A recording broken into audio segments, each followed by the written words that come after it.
எதிரணி தலைவர் அவர்கள் இங்கே வந்தார். ஏறினால் ரயில், இறங்கினால் ஜெயில்னார். அது அப்ப சார், இப்ப போனா ஜெயில், போறதுக்குள்ள பெயில்.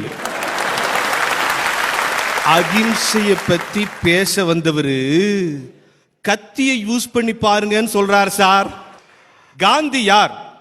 நான் அமெரிக்காவுக்கு போறேன்னு வச்சுங்க, நீ யாருன்னு கேட்டா நான் இந்தியன் அப்படின்னு சொல்லுவேன். எது இந்தியா அப்படின்னு கேட்டா காந்தி பிறந்தாரே அதான் இந்தியான்னு சொல்லுவேன். எனக்கு என் நாடு அடையாளம், என் நாட்டிற்கு காந்தி அடையாளம்.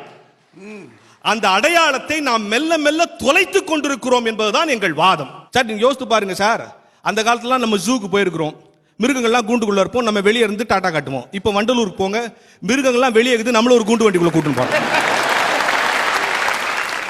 அந்த காலத்துல வீட்டில் இருக்கும்போது பெண்கள் தலையை டைட்டா அப்படி இப்படி கலைஞ்சிருக்கும், வெளியே போனா டைட்டா வாரிடுவாங்க.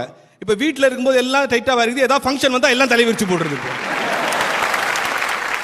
அந்த காலத்துலாம் பள்ளிக்கூடத்துக்கு போனாலும் பையன் கோயிலுக்கு போய் பள்ளிக்கூடத்துக்கு போற எந்த வாதியாரும் என்ன திட்டக்கூடாது அடிக்கூடாதுன்னு சொல்லிட்டு போமா. இப்ப வாதியார் போய் எந்த பையனை என்ன குத்திடக்கூடாது வெட்டிடக்கூடாதுன்னு போறோம். அந்த காலத்துலாம் ஒருத்தர் ஒரு காசு கேட்டா வேலை செய்யறதுக்கு சார் அவர் லஞ்சம் கேட்கிறார் சார்னுமா. இப்ப அவர்கிட்ட காசு கொடுத்தா கரெக்டா முச்சிடுவாருன்ற என்டையர் சொசைட்டியே மாறி இருக்கு சார். இந்த வேலையை இவன் சிறப்பா செய்வான், அந்த வேலையை இவன் சிறப்பா செய்வான் கூட மாறி போச்சு. நீங்க டிவியில பாப்பீங்களே, ஸ்கூட்டர் ஓட்ட விளம்பரத்துக்கு பொம்பளை பிள்ளை வரா, பாத்ரூம் கழுவுறதுக்கு நம்மால் வரா, அவங்க டாய்லெட் கிளீனா இருக்கா?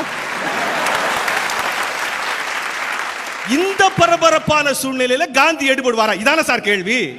அப்ப வேற யார் தான் வரணும்ன்றீங்க? காந்தி யார்? ஆயுதம் இல்லாமல் அரசியல் நடத்தியவர், கலவரம் இல்லாமல் போராட்டம் நடத்தியவர். ஏன் காந்திய மகாத்மான்னு சொல்றோம் சார்? இப்போ நான் இந்த மீட்டிங்கு வரதுக்கு முன்னாடி என்ன பண்ணிருப்பேன், ட்ரெஸ் பண்ணிட்டு எல்லாம் பண்ணிட்டு கண்ணாடி முன்னால திருப்பி ஒரு தடவை போய் நிற்பேன், அப்படி இப்படி பண்ணி கரெக்டா கிளம்பி இருக்கிறோமா. சில பெண்கள் கூட கிளம்பிட்டு அப்படி இப்படி பண்ணி ரொம்ப நேரம் கண்ணாடி முன்னால செக் பண்ணுவாங்க, ரீசெக் சரியா கிளம்பி இருக்கிறோமா. சில தாய்மார்கள் சமைச்சிட்டு அப்படி உள்ளங்கையில ஊத்து அப்படி நக்குவாங்க, ஏன் கரெக்டா சமைச்சிருக்கிறோமா. சில பேர் பூட்டை பிடிச்சு அப்படியே தொங்குவான், ஏன் கரெக்டா பூட்டி இருக்கிறோமா. இப்படி வாழ்க்கையில் எல்லாவற்றையும் செய்துவிட்டு சரியா செஞ்சிருக்கிறோமா ரீசெக் பண்றாமே. ஆனா என்னைக்காவது சரியா வாழ்றோமா நம்ம ரீசெக் பண்ணிருக்கோமா சார்? இல்ல இல்ல. மகாத்மா காந்தி ஒவ்வொரு நாளும் தன் வாழ்க்கையை தற்பரிசோதனை செய்து கொண்டார். அந்த தற்பரிசோதனைகளின் தொகுப்பு தான் சத்திய சோதனை. ஒண்ணு வேணா சார், மகாத்மா காந்தியினுடைய அடிப்படை குணம் என்ன? தேசத்தை நேசித்தார், தேச மனிதர்களை நேசித்தார். படிச்சவெல்லாம் சேர்ந்து எவ்வளவு தீசிஸ் எழுதுனீங்கனாலும் அதுக்கு மேல நிக்கிறது அடுத்தவனை நேசிக்கணுங்கிறது தான்டா. ஒண்ணு இல்ல சார், ஒரு வீட்டுல ஒரு திருடன் நைட்டு திருடுறதுக்கு அந்த காம்பவுண்ட் சோர் மேல அப்படி ஏறான். அப்படி ஏறும்போது உள்ள ஒரு நாய் நிக்குது. ஐயோ நாய் கொலைக்க போகுதுன்னு நின்னுட்டான். ஆனா நாய் கம்முன்னு கொலைக்கவே இல்லை. சரி கொலைக்கல போலக்குதுன்னு அப்படி குதிச்சான். அப்பவும் நாய் கொலைக்கல. என்னடா கொலைக்கவே நடந்து 2 ஸ்டெப் போனா, கதை உடைக்க போனா. அப்ப இவனுக்கு ஒரு டவுட் வந்துச்சு, உள்ள திருடுற நேரத்துக்கு கொலைச்சிச்சுன்னா என்ன பண்றதுன்ட்டு எதுக்கு முன்னெச்சரிக்கையா 2 பிஸ்கெட்டை போடணும். அந்த பிஸ்கெட்டை போட்டான், நாய் கொலைக்க ஆரம்பிச்சிருச்சு. அவன் நாய்கிட்ட கேட்டான், டேய் நான் எட்டி பார்த்தேன் கொலைக்கல, உள்ள குதிச்சோம் கொலைக்கல, கிட்ட வந்தோம் கொலைக்கல, கதவு கிட்ட போனோம் கொலைக்கல, பிஸ்கெட் போட்டவொன்னு கொலைக்கிறிய ஏன்னு. அப்ப அந்த நாய் சொல்லிச்சான், இவ்வளவு நேரம் ஏதோ நீ உன் வேலையை பாக்குறேன்னு நினைச்சிட்டு இருந்தேன், சம்பந்தமே இல்லாத எனக்கு ஃப்ரீயா ஏதோ கொடுக்குறேன்னா ஏதோ தப்பு பண்ண போறேன்னு அர்த்தம். இந்த நாட்டில் இலவசமாக எதையாவது கொடுக்கிறான்னு சொன்னா உன் தலையில மிளகா அரைக்க போறான்னு அர்த்தம். ஐயா ஐயா, அந்த நாய் எங்க இருந்தா சொல்லுங்க, நான் அதை வாங்கிக்கல. ஒரே ஒரு செய்தியை சொல்லி நான் நிறைவு செய்ய விரும்புகிறேன். இந்த தேசத்தில் காந்தி எப்படி உணர்ந்து கொள்ளப்பட்டிருக்கிறார் என்பதற்கு ஒரு கதை.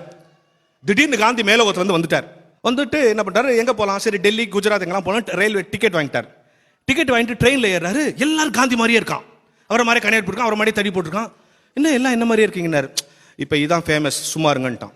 அப்புறம் 2-3 காலேஜ் ஸ்டூடெண்ட்ஸ் அவனும் காந்தி மாதிரியே இருக்கான். என்னடா காந்தி மாதிரியே இருக்கான்னா, இதான் இப்ப ஃபேஷன் அப்படிங்கிறான். ஒருத்தர் பழம் வைக்க வரான், அவனும் காந்தி மாதிரியே இருக்கான். இவருக்கு ஒன்னும் புரியல, குழம்பி ஒரு ஸ்டேஷன்ல இறங்கி பிளாட்ஃபார்ம்ல அந்த பெஞ்சில் அப்படியே படுத்துட்டார். அங்கிருந்து போலீஸ்காரன், ஏந்திரு யாரு ஏந்திரு, என்ன படுத்திருக்கேன்?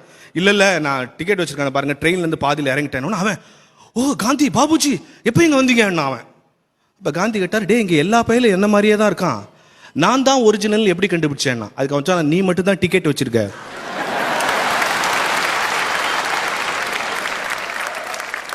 இந்த தேசம் டிக்கெட் எடுக்காத காந்திகளிடம் சிக்கி தவிக்கிறது, மறந்துடாதீங்க. காந்தி வேஷம் இங்கே வியாபாரமாயிருக்கிறது. காந்தி கோஷம் இங்கே அரசியலாயிருக்கிறது. ஆனால் இது இன்னும் காந்தி தேசமாக மாறவில்லை என்பதை நாம் உணர்ந்து கொள்ள வேண்டும். இன்றைக்கு காந்தி இருந்தால் கூட ராட்டை சுற்றி இருக்க மாட்டார், இந்த மக்களை பார்த்து சாட்டை சுற்றி இருப்பார். ஏனென்றால் வெள்ளைக்காரனோடு அவரோடு அரசியல் நடத்த முடியும், இந்த கொள்ளைக்காரர்களால் அவரால் அரசியல் நடத்த முடியாது. அந்த காலம் வேற, இந்த காலம் வேற. அதான் எங்க வாதம். வணக்கம்.